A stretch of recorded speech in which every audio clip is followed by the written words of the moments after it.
Hello, this is Choka, and I'm coming to y'all with my book review for the month of May, and it was called for my book club. It's called Well Read, and that's the book club name. We are the ladies of Well Read, and our book for May was The Vanishing Half by Brit Bennett. Now, mind you, I downloaded the book the very first day that we got the book settled, and I bounced around, and I kept saying I was going to get to it, and I never did. But when I finally started reading it, which was just before our book club meeting, um, the day of, I was halfway through, and I loved the book. Now, I'm going to say, this was one of those books that I really, really, really loved. It was really good. I'm talking very well written. Um, the There was a couple of things that I thought was forced, but it was very well written. It was very well thought out. It gave a lot of explanation, and it proved a lot of things that's going on today's society, especially for the African American community, while we have our issues. So let me get into this book review. I always like to start out with saying about the title. The title is called The Vanishing Half, and it is about two sisters that are twins, identical twins, and one of them decides to change her identity and runs off. Um, so I don't want to give a lot of the book away, but I can give you this. They were two twins. It was based in the like 50s, excuse me, 50s, and in a small little bitty town in Louisiana during, and they were considered part of the Blue Vein Society. And if you don't know what that is, I will put a link in the bottom regarding the Blue Vein Society. It was basically about very, very, very fair skinned African Americans who could pass for white. And they could always see it based on, I don't even think you can see my veins, I'm brown, but their veins would be blue. That, they call them the Blue Vein Society. Um, the category was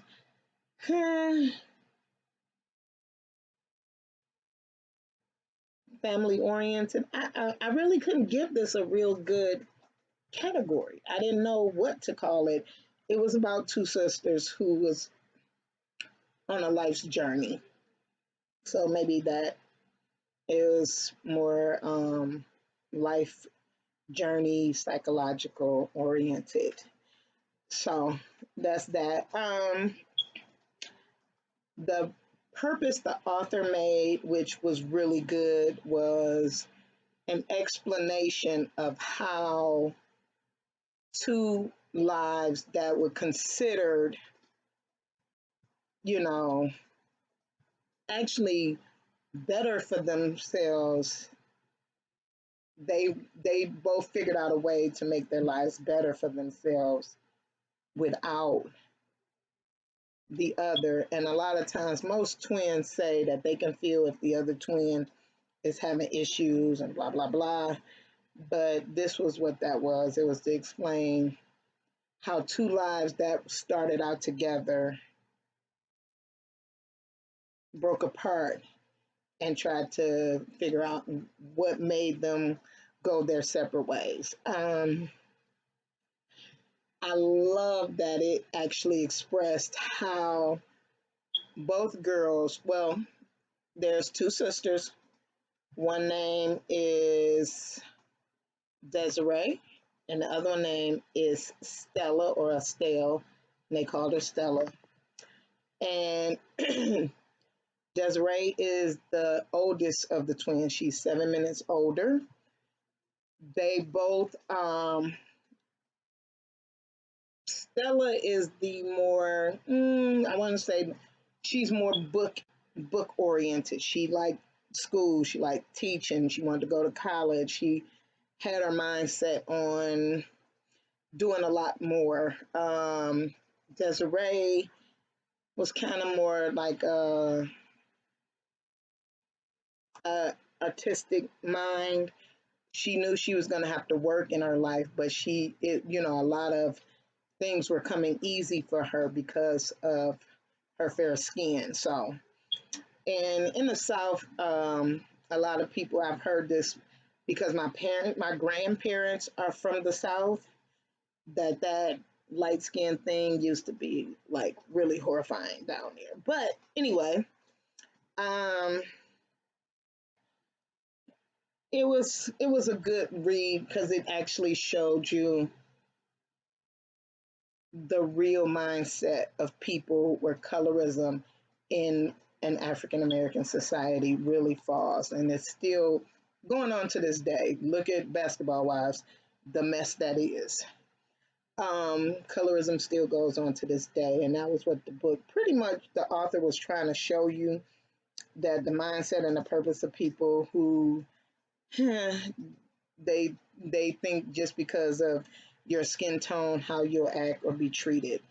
Um, that was kind of what I liked. It was like it gave a deeper dive into the psyche of people of different skin tones. I disliked that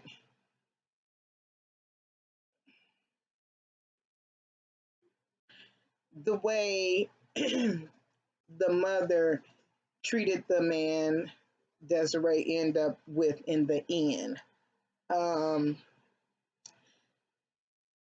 Basically, the twins ran away together because they were forced out of school and had to work.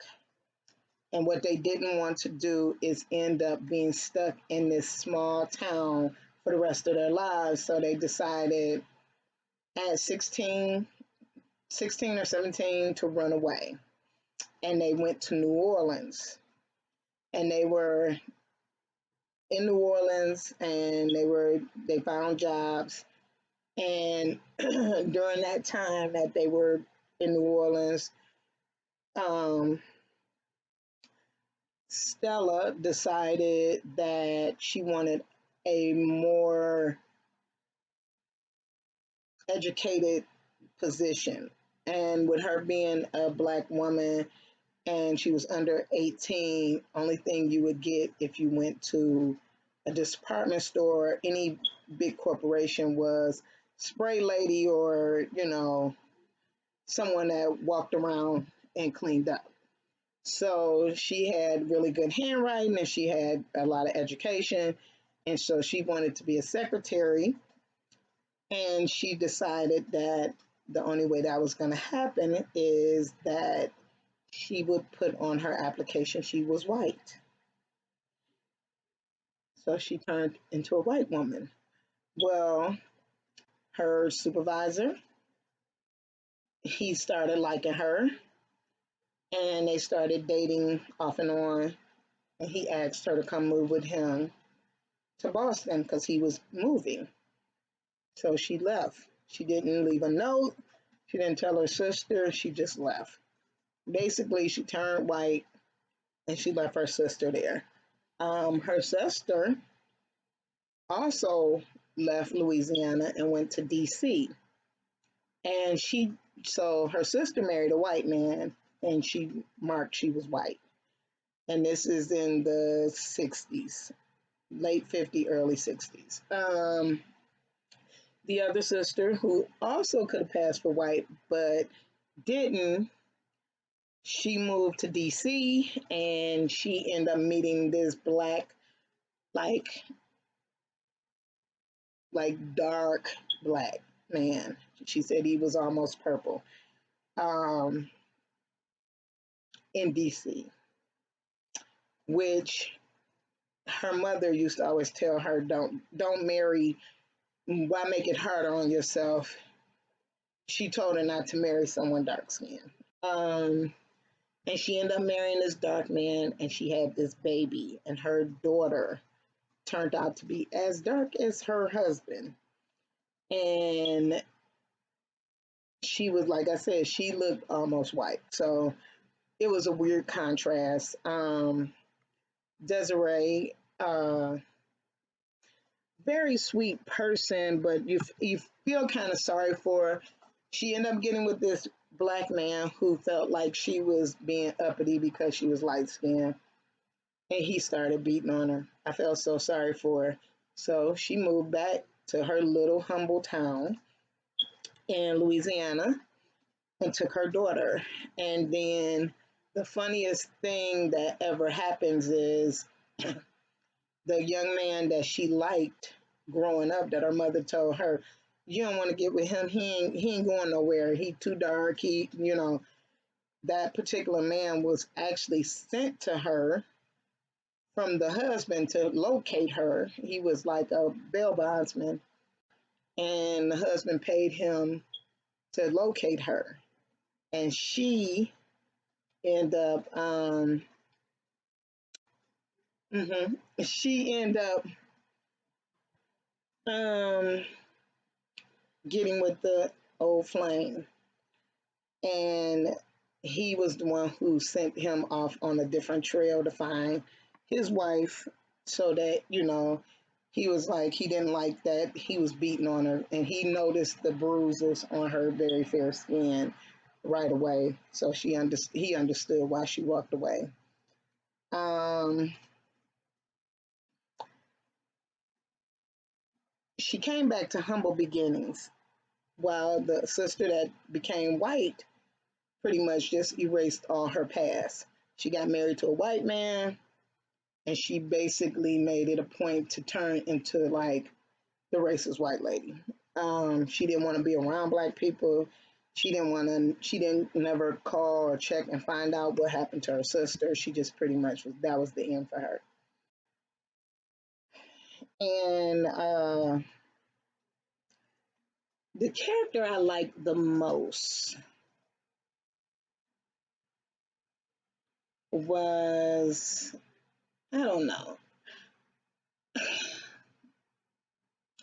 I liked Early because he was actually down to earth. He knew what his job was, and that was Desiree's the end boyfriend slash husband. He ended up being the one that pretty much ran the husband off her track and quit trying to find her and the kid. Um, and I also like the daughter June, because I think it's funny when people who, I hate when, especially with dark skinned women, oh, she's pretty for a black girl. No, she's pretty. She's just beautiful. Um, don't get it twisted. That melanin is always always popping. Excuse me. Um, so I liked her because she had to endure going back to this old shady town from where her mother's past was, and then had to deal with kids calling her, roach, tar baby, whatever. She ended up being extremely smart, and she got a full scholarship to UCLA. She ended up going to medical school in Minnesota. She actually did the damn thing. So I said, listen, kudos to you. Um, those were the two that I loved the most. I disliked the Stella, not because not because she decided to become white and marry white. I didn't like that. The part that made me dislike her was there was an African American family that wanted to move into their Brentwood subdivision, And instead of her just sitting back and being quiet, she felt like if they came in, they were going to expose her lie and her secret. And I just hated that part of this. It hurt me to see that the troubles they are having. But she basically felt like, oh, okay, well they'll find out or figure out that I'm black, and they'll expose my 20 plus year lie that I've been going through. So I was kind of not feeling her. That's one that I didn't like. The main characters, like I said, were Desiree and Stella, and then it went down to their daughters. Desiree's daughter's name was Jude, and Stella's daughter, her name was Kennedy. Now, I can tell you the funniest things that I ever learned because my grandmother is Creole. You never know what them babies gonna come out looking like, regardless to you being light. But her daughter came out with blonde hair and blue eyes. So not only was she marrying white and she looked really fair, but she ended up being like pretty much all her white side of her showed up. So it is what it is. I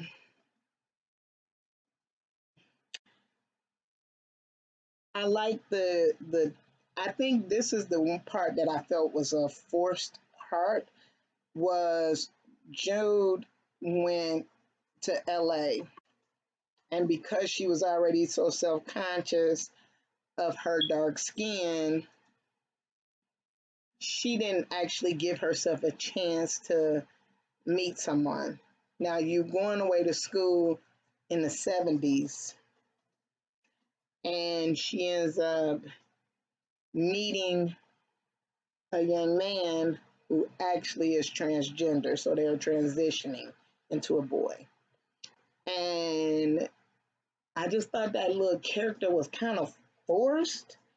I mean, it is what it is. It just kind of felt forced. Like they were, I get it, we're living in a world where we have to actually now understand every aspect of the ever changing society. But I thought it was kind of forced, especially in the 70s. It was kind of like, eh. Anyway, um, I love that Jude was trying to help her boyfriend transition, and she took a job, and lo and behold, she runs right into her mother's twin sister, who her mother had hired her boyfriend. Desiree hired her boyfriend to find her sister, and he kept coming up with roadblocks over and over again. And Jude just so happened to take a catering job and runs right smack dab into this woman, and so she befriends her her cousin, but the cousin doesn't know she's her cousin. And so she's basically just kind of needling her about certain things and everything. So it is what it is. My views on this book was actually a little different. It just proved my point that we as a society really need to stop using stereotypes, especially the African American community, because that was one of the biggest issues is the light skin, dark skin thing. I don't consider myself light skin at all. But if I was to sit next to my honey, he's very brown. Like his nickname is Black. So, you know, he's dark. And people would consider me light skinned compared to him, but it's not. I just think that as an African American community, we come into all hues, so I don't understand how this is an issue. But that was what was my view on it. I have a friend that's in my book club, and I'm shouting her out. She told me a story while we were talking about it, about the book. She said that somebody told her not to marry her husband because he's very dark until after she had her baby to see how he treated his child because dark skinned men are violent. And I hated that that's what it was. Well, that particular husband, the first husband of Desiree's, was a violent man and he was dark and he used her fairness against her because he felt like, oh, she thought she was better than him and she didn't. Um, so I didn't like that. But it's funny how people still, in this day and age, still feel like that. And you like, dude, no, move on. Um,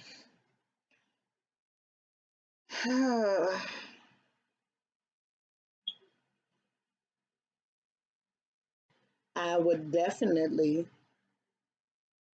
tell people to read this book. Um, I hung out with a friend of mine, and a friend, she said that she was with an old coworker of ours, and the woman the woman is black, and her husband is white, and they just had a baby. The baby is not even one yet, I don't think, might be.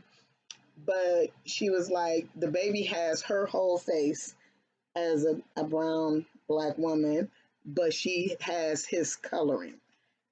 And I started laughing. I said, usually that's how I go. Um, it depends, but that's usually how it is. One way or the other, you're gonna see your child in your face. So that was one of the things. So yes, I would recommend this. Basically, this book was about two women who were living in a world that they teetered on of colorism and racism and how to navigate those worlds. Um, I would think that the author would have, I would have liked the author to have gotten the sisters completely back together,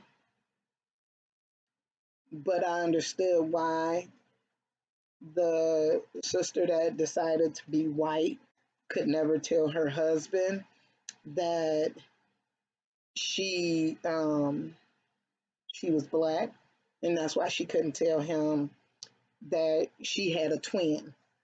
So that would have been my only thing. I would love for that to have been the case. I think the ending kind of ended on a really nice note. I didn't understand how was Jude and Reese, her boyfriend, going to ever become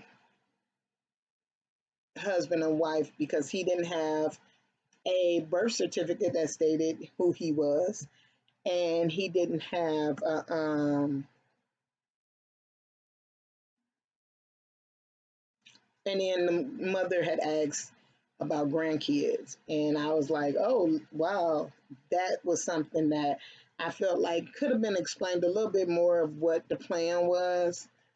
You know, like I said, I think the character of Reese was kind of forced because it was like, let me throw this in just to give a little wow effect. So I think that should have been fleshed out a little more for the ending.